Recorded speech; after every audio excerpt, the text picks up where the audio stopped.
ನಮಸ್ಕಾರ ವೀಕ್ಷಕರೇ, ನಾನು ನಿಮ್ಮ ಗಿರಿಧರ ಭಟ್. ನೋಡಿ, ಆಕರ್ಷಣ ಅಥವಾ ನಿಮ್ಮಲ್ಲಿ ಉಂಟಾಗ್ತಕ್ಕಂಥ ಒಂದು ಸೆಳೆತ, ಇದು ಯಾವುದೇ ಸ್ವರೂಪ ಇರಲಿ, ಜೀವನದಲ್ಲಿ ಏನಾದರೂ ಒಂದು ಸಾಧಿಸಬೇಕು ಎಂಬತಕ್ಕಂಥ ಒಂದು ಮನೋಭಾವನೆಯಲ್ಲಿ ಕೆಲವೊಂದು ಕಾರ್ಯ ಕೆಲಸಗಳನ್ನು ಮಾಡ್ತಾ ಇರ್ತೀರ. ಅಲ್ಲೂ ಕೂಡ ನಿಮಗೆ ಗೌರವ ಆಧಾರಗಳು ಸಿಗಬೇಕು, ಆ ಒಂದು ಸೆಳೆತ ನಿಮ್ಮಲ್ಲಿರಬೇಕು. ಅದೇ ರೀತಿಯಾಗಿ ದಾಂಪತ್ಯದಲ್ಲಾಗಿರ್ಬೋದು, ಪರಸ್ಪರ ಪ್ರೀತಿ ಪ್ರೇಮದಂತಹ ವಿಚಾರಗಳಾಗಿರ್ಬೋದು, ಅಥವಾ ಏನೋ ಒಂದು ಸಾಧಿಸ್ತೀರಾ ಅಥವಾ ಏನೋ ಒಂದು ಕೆಲಸ ಮಾಡ್ತೀರಾ, ನಿಮ್ಮನ್ನು ಗೌರವ ಕೊಡಬೇಕು, ಜನ ಭಾಳಷ್ಟು ಪ್ರೀತಿಯಿಂದ ಮಾತಾಡಬೇಕು, ಒಂದು ಒಳ್ಳೆಯ ಭಾವನೆಗಳನ್ನು ವ್ಯಕ್ತಪಡಿಸಬೇಕು, ಅಥವಾ ನಿಮಗೆ ಒಂದು ರೀತಿಯಲ್ಲಿ ಜನಗಳು ಭಾಳಷ್ಟು ಕಿಮ್ಮತ್ತನ್ನು ನೀಡಿ ಒಂದು ರೀತಿಯಲ್ಲಿ ಸೆಳಿಬೇಕು. ಆ ಒಂದು ಸಿದ್ಧಾಂತಗಳು ಮನುಷ್ಯನಲ್ಲಿ ಬಹಳ ಇರ್ತದೆ. ನೋಡಿ, ಯಾರೋ ಒಬ್ಬರು ಭಾಷಣ ಮಾಡ್ತಾರೆ, 100 ಜನ ಚಪ್ಪಾಳೆ ಹೊಡಿತಾರೆ, ಅವನಲ್ಲಿರ್ತಕ್ಕಂಥ ಸೆಳೆತ, ಅವನಲ್ಲಿರ್ತಕ್ಕಂಥ ಆಕರ್ಷಣೆ ಅದು. ಅದೇ ರೀತಿಯಾಗಿ ಯಾರೋ ಒಂದು ಕೆಲಸ ಮಾಡ್ತಾರೆ, ಬಹಳ ಚೆನ್ನಾಗಿ ಕೆಲಸ ಮಾಡ್ತಾನೆ ಹುಡುಗ, ಬಹಳ ಪ್ರತಿಭೆ ಇದೆ ಅವನ ಹತ್ರ, ಗುಣಲಕ್ಷಣಗಳು ಚೆನ್ನಾಗಿದ್ದಾವೆ, ಅವನು ಏನು ಮಾಡ್ತಾನೋ ಇಲ್ವೋ ಪದೇ ಪದೇ ಅವನ ಬಗ್ಗೆ ಮಾತಾಡ್ತಾನೆ ಇರ್ತಾರೆ.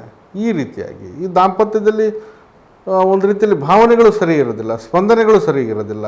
ಪ್ರೀತಿ ಪ್ರೇಮದಂಥ ವಿಚಾರಗಳಲ್ಲೂ ಕೂಡ ಒಂದು ರೀತಿಯಲ್ಲಿ ಸಮಸ್ಯೆಗಳು ಬೇರೆ ಬೇರೆ ಸ್ವರೂಪವನ್ನು ಪಡಿತಾ ಇರ್ತದೆ. ಇದ್ದಂತಹ ಪ್ರೀತಿ ತದನಂತರವಾಗಿ ಎಲ್ಲೋ ಒಂದು ಕಡೆ ಕಣ್ಮರೆ ಆಗ್ತಾ ಇರುತ್ತೆ, ಅಷ್ಟೊಂದಾಗಿ ಇಷ್ಟ ಇರೋದಿಲ್ಲ. ಇಷ್ಟ ಇದ್ದರೂ ಕೂಡ ಆ ಒಂದು ಭಾವನೆಯನ್ನು ಬೆಳೆಸಲಿಕ್ಕೆ ಮನಸ್ಸು ಬರ್ತಾ ಇರೋದಿಲ್ಲ. ಇದೂ ಕೂಡ ಒಂದು ಕಾರಣಗಳಾಗಿರುತ್ತೆ.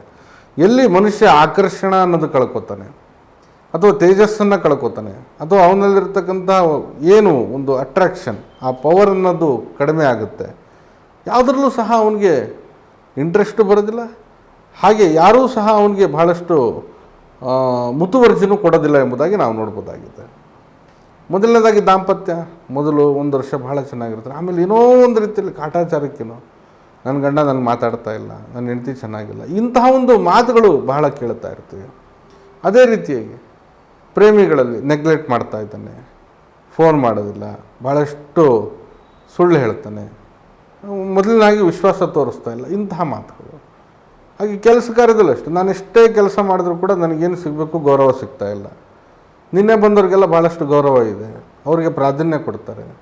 ಈ ರೀತಿಯಾಗಿ ಪ್ರತಿಭೆ ಇರುತ್ತೆ, ಕಲೆ ಇರುತ್ತೆ, ಅದನ್ನು ಗುರುತಿಸುವಂಥ ಶಕ್ತಿ ಇರೋದಿಲ್ಲ. ಹಾಗಾಗಿ ಇಲ್ಲಿ ನಾವು ಯೋಚನೆ ಮಾಡಿದಾಗೆ ಅವರಲ್ಲಿರ್ತಕ್ಕಂತಹ ಪ್ರಭಾವಳಿ, ದಿವ್ಯತೆ, ತೇಜಸ್ಸು, ಆಕರ್ಷಣೆ ಇವೆಲ್ಲವೂ ಸರಿಯಾದ ಸಮಯದಲ್ಲಿ ಸರಿಯಾದ ಗತಿಯಲ್ಲಿ ಅದು ಕಾಲದಲ್ಲಿ ಅದು ಮುಂದೆ ಬಂದರೆ ಖಂಡಿತ ಅವರ ಒಂದು ವಿಷಯ ಎಲ್ಲೋ ಒಂದು ಕಡೆ ಬೆಳವಣಿಗೆ ಆಗಿ ಹೋಗ್ಬಿಡುತ್ತೆ. ಆದರೆ ಅವರಲ್ಲಿ ಪ್ರತಿಭೆ ಇರುತ್ತೆ, ಆ ಸಮಯ ಸಂದರ್ಭ ಕೆಟ್ಟದಾಗಿರುತ್ತೆ, ಕೈ ಕೊಟ್ಟು ಹೋಗಿರುತ್ತೆ, ಏನೋ ಒಂದು ಮಾಡ್ಲಿಕ್ಕೆ ಹೋಗ್ತಾರೆ, ಆ ಒಂದು ವ್ಯವಸ್ಥೆ ಎಲ್ಲ ಶುದ್ಧವಾಗಿ ನಡೆದರೂ ಕೂಡ ಅದನ್ನು ಗುರುತಿಸೋರು ಇರೋದಿಲ್ಲ. ಹಾಗೆ ನಿಮ್ಮಲ್ಲಿರ್ತಕ್ಕಂಥ ಆಕರ್ಷಣ ಕಳಾಹೀನ ಸ್ಥಿತಿಯಲ್ಲಿದ್ದಾಗ ನಿಮ್ಮ ಒಂದು ವಿಷಯವಾಗಿ ಯಾರೂ ಕೂಡ ಅಷ್ಟೊಂದಾಗಿ ತಲೆ ಕೆಡಿಸ್ಕೊಳೋದಿಲ್ಲ. ಯಾಕಂದರೆ ಅಷ್ಟೊಂದಾಗಿ ತಲೆ ಕೆಡಿಸ್ಕೊಂಡಿಲ್ಲ ಅಂದರೂ ಪರವಾಗಿಲ್ಲ, ನಿಮ್ಗೆ ಸಿಗಬೇಕಾದಂಥ ಸ್ಥಿತಿ, ಗೌರವ, ಪ್ರೀತಿ ಇವೆಲ್ಲವೂ ಕೂಡ ಕಣ್ಮರೆ ಆಗುತ್ತೆ, ಸಿಗೋದಿಲ್ಲ. ಹಾಗಾಗಿ ನೀವು ಉತ್ಕೃಷ್ಟರಾಗಬೇಕು, ಪ್ರಗತಿ ಆಗಬೇಕು, ಹಾಗೆ ನಿಮ್ಮನ್ನು ಗುರುತಿಸಬೇಕು, ನಿಮಗೆ ಗೌರವಾಧಾರಗಳು ಸಿಗಬೇಕು, ಹಾಗೆ ನಿಮ್ಮ ಶಕ್ತಿ, ನಿಮ್ಮ ಸಾಮರ್ಥ್ಯ, ನಿಮ್ಮ ಒಂದು ವ್ಯಕ್ತಿತ್ವದ ಪರಿಚಯ ಎಲ್ರಿಗೂ ಕೂಡ ಸಿಗಬೇಕು. ಹಾಗೆ ನಿಮ್ಮ ದಾಂಪತ್ಯದಲ್ಲಿ ಮಧುರವಾದಂಥ ಕ್ಷಣಗಳು ಬರಬೇಕು. ಪ್ರೀತಿಯಲ್ಲಿ ಬಹಳಷ್ಟು ತಾವೇನು ಹಿಂದುಳಿದಿದ್ದೀರ ಆ ಪ್ರೀತಿ ನಿಮ್ಮದಾಗಿಸ್ಕೊಳ್ಬೇಕು.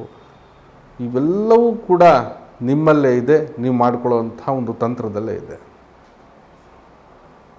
ಹೀಗೆ ತಮ್ಮ ಒಂದು ವಿಚಾರವನ್ನು ಯಾವ ರೀತಿಯಲ್ಲಿ ಮಂಡಿಸ್ತೀರೋ ಅದು ಬೇರೆ ವಿಷಯ, ಆದರೆ ತಂತ್ರದಲ್ಲಿ ನಾವು ಇದನ್ನು ನೋಡ್ಬೋದಾಗಿದೆ.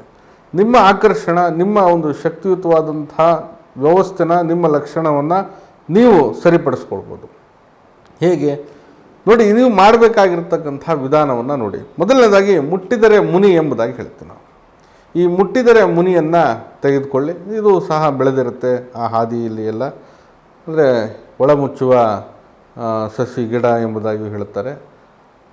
ಈ ಮುಟ್ಟಿದರೆ ಮುನಿಯನ್ನು ತೆಗೆದುಕೊಳ್ಳಿ, ಅದರಲ್ಲಿ ಸ್ವಲ್ಪ ಗೋರಂಜನವನ್ನು ಬೆರೆಸಿ. ನಿಮಗೆ ಗ್ರಂಥಿಗೆ ಅಂಗಡಿ ಅಥವಾ ಪೂಜಾ ಸಾಮಗ್ರಿ ಸಿಗ್ತಕ್ಕಂಥ ಅಂಗಡಿಗಳಲ್ಲಿ ಈ ವಸ್ತು ಸಿಗುತ್ತೆ, ಗೋರಂಜನ, ಕೇಸರಿ ಎಂಬತಕ್ಕಂಥದ್ದು ಸಿಗುತ್ತೆ. ಹಾಗೆ ಶ್ರೀಗಂಧದ ಸ್ವಲ್ಪ ಚಕ್ಕೆಯನ್ನು ತೆಗೆದುಕೊಳ್ಳಿ, ಇದೂ ಕೂಡ ನಿಮ್ಮ ಪೂಜಾ ಅಂಗಡಿಯಲ್ಲೇ ಸಿಗುತ್ತೆ.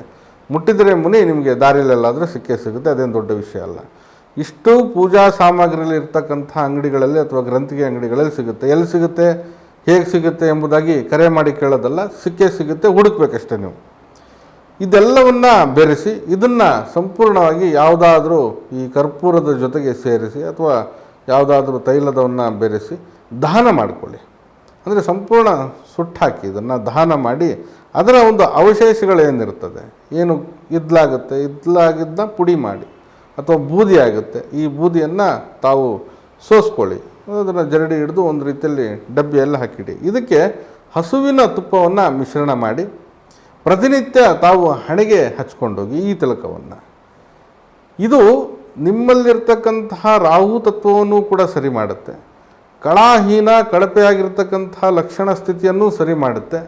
ನಿಮ್ಮಲ್ಲಿರ್ತಕ್ಕಂಥ ಅದ್ಭುತವಾಗಿರ್ತಕ್ಕಂಥ ಪ್ರತಿಭೆ, ವ್ಯವಸ್ಥೆ, ಪ್ರೀತಿ, ಆಕಾಂಕ್ಷೆ, ಪ್ರೇಮ ಅಥವಾ ಜೀವನ, ಗೌರವ, ಆಧಾರಗಳು ಏನೇನಿದ್ದಾವೆ ಇವೆಲ್ಲವೂ ಕೂಡ ಬೆಳಕಿಗೆ ಬರುವಲ್ಲಿ ಇದು ಭಾಳಷ್ಟು ಪಾತ್ರ ವಹಿಸುತ್ತೆ.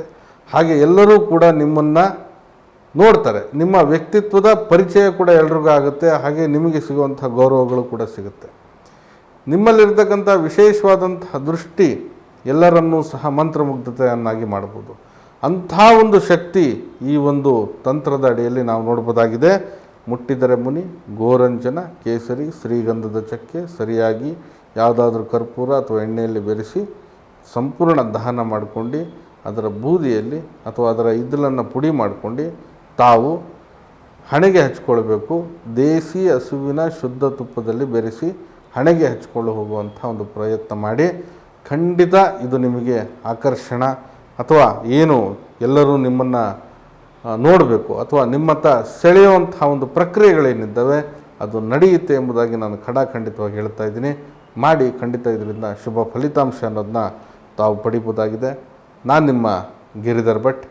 ನಮ್ಮ ಕಚೇರಿ ಅಥವಾ ನಮ್ಮ ಮನೆ ಬಂದು ಜ್ಞಾನಭಾರತಿ ಯೂನಿವರ್ಸಿಟಿ ಕ್ವಾರ್ಟರ್ಸ್ ಸರ್ಕಲ್ನಲ್ಲಿದೆ ಬೆಂಗಳೂರಿನಲ್ಲಿ. ಬರೋರು ಖಂಡಿತವಾಗಿ ಕರೆ ಮಾಡಿ ಸಮಯವನ್ನು ನಿಗದಿಪಡಿಸ್ಕೊಂಡು ಬರ್ಬೋದಾಗಿದೆ. ಅಥವಾ ಬರಲಿಕ್ಕೆ ಸಾಧ್ಯ ಆಗದೇ ಇದ್ದರೆ ಕರೆ ಮಾಡಿ ಫೋನಿನ ಮುಖಾಂತರ ಕೂಡ ಸಮಾಲೋಚನೆ ಮಾಡ್ಬೋದಾಗಿದೆ. ಎಲ್ಲರಿಗೂ ಕೂಡ ಶುಭವಾಗಲಿ. ನಮಸ್ಕಾರ.